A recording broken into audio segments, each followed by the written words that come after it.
Well, the app known as Signal has been in the news a lot recently, with criticism aimed at the U.S. Defense Secretary and other top administration officials for using it to exchange text messages about plans for a military strike against the Houthi terror group in Yemen.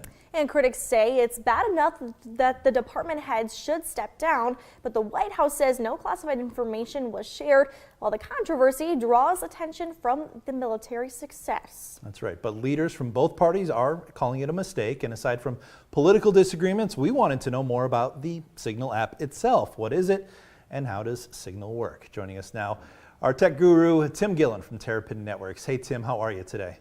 Good morning. All right, give us the rundown here, because this was, I don't know if it was the first time I heard about it, but I'm not very familiar with it. I can at least say that in terms of the Signal app. So what is Signal? Is this something that's commercially available for any one of us to download and use on our phones? Yeah, it is. It's actually free to use, and it's analogous to if you use WhatsApp, maybe, or Facebook Messenger. It's a private messaging app that has nothing to do with Apple or the phone system, Verizon, AT&T, any of that. And if you can communicate with someone who's also got Signal app on their phone, so I'll go back a step. You just go to either Google Play or the Android or Apple app store and download it. It's legit free because it's funded by a foundation with a couple of rich people who pumped in the money to begin with. So there's no advertising part to this. And the whole point of this kind of app, this is what makes it different from Facebook Messenger or WhatsApp, some similarities but different, is it has what's called end-to-end encryption, meaning and there's no servers in between.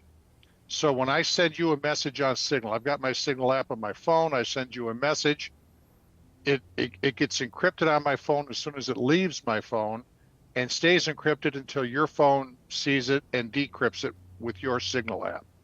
So as opposed to regular text messaging, which comes on all phones, which you might have noticed the phrase or the acronym SMS text messaging, been around since the 80s, stands for Simple Message System, and there's no encryption of any kind. It's all wide open. And if I send you a message and I have a Verizon phone, my text message goes to a Verizon server and it sits there as open text and then goes back out to you, whether you're on Verizon or AT&T or T-Mobile or what have you.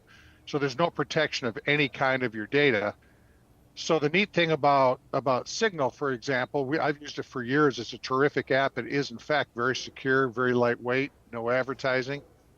And you can kind of make for your own family with these kind of chat groups, for example, or your own company, whatever it might be, almost a private Facebook, where you can share photos, you can do video calls, you can do everything. And it's not out there in the ether at all and can't be exploited for advertising purposes by Facebook. It's a really clean, wonderful app. Now, there's some question about how much the government was involved in the original. They actually put some money into the original foundation that got this app going. A fellow named Moxie Marlinspike. That's his Matthew Rosenfield, who's this cryptographer who put this app together, who left Facebook. I think he left Facebook after they bought WhatsApp, because all of the original security that was part of WhatsApp went away once Facebook bought it. And he wanted something that was completely end-to-end encryption. Again, no servers in between, and it's open source. That means that the code for it can be examined kind of nonstop by other cryptographers, hackers, programmers, what have you, to expose any vulnerabilities. So it's a very secure app because of that. And there's no commercial involvement in it. It's pretty nifty. So now, the government's been using it for years among themselves, and this was no weird thing that these folks were using it. Whether or not they used it for classified info, that's a whole separate issue, I guess. But as the CIA director said last week in a hearing, as soon as they all showed up at the CIA and all of their NSA, the National Security Agency, the Department of Defense, so forth, it was added onto their devices. It's a standard use thing in the government for some very good reasons. Others maybe not, because it could keep information from the public. But So we see That's a that, secondary issue. yeah, and Yeah. so where you're saying it is a standard use of an app for government officials. Should it be? Like, is there something more secure that they could be using than an app? Or I think that's a big question that people are having is like, is it appropriate for them to be using an app to Especially- talk about war? Right, especially since this is something you You or I know? could download. I think that's Yes. maybe some of the misunderstanding that Yes. everybody can use this. So is it safe? Well, just because we can use it, we both can also use phones, and government officials talk to each other on their phones Yeah. Sure. verbally. So that part in and of itself to me isn't a particular thing. I think the only real issue, first off, from a standpoint of government officials using it, is quite secure. It's undoubtedly more secure than anything the government itself has put together. That's why they're using it. There's no doubt about that. Everything else they have to go into a skiff to use.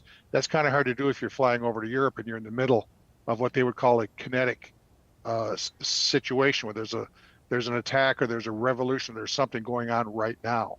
They can't be in those places to do that kind of bat phone to bat phone kind of connection like we think always happens. And pick up the red phone and the other person answers.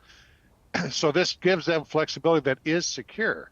Now, this journalist was added to this group. I don't personally think it was probably accidental. It was probably somewhat on purpose. That's kind of hard to do accidentally. If you've ever used the app, it's kind of hard to do accidentally. Sure. And the group was not a big group. There's, I think, 15 in it. So, but regardless of that, the larger issue for us as citizens, now we're veering from the security of the app into the political side, is if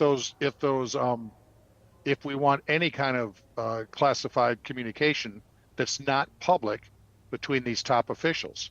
Now, we've always accepted that there is that there has to be that the president, that the top people in any cabinet, no matter Republican or Democrat, need to be able to have conversations amongst themselves while they're formulating ideas.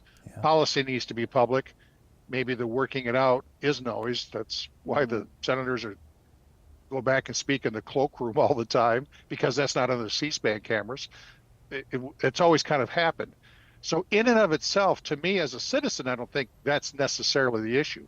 The app itself is very secure, and it's very lightweight. Again, there's no outside commercial interest. Whereas in TikTok, as you were talking about in your earlier segment, the issue with TikTok was that data was being kept on servers that are controlled by the Chinese Communist Party, by the Chinese government. Right. It was the CCP, same thing.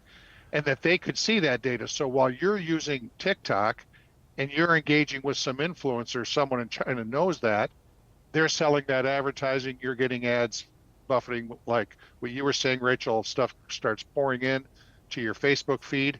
That's the whole point of those kind of apps. They have a direct commercial involvement. Facebook does, Facebook Messenger does, Yeah. Signal does not. That's an important key thing. Man, all good insight, Yeah. things I did not know before. know. So thanks for Very teaching good. us something, Tim. Yeah. Tim Sure. Gillen with Terrapin Networks. Always great to have you. Thanks so much Thanks, for joining Tim. us. Thanks. See you We'll next see you time. next time. Thank You you. bet.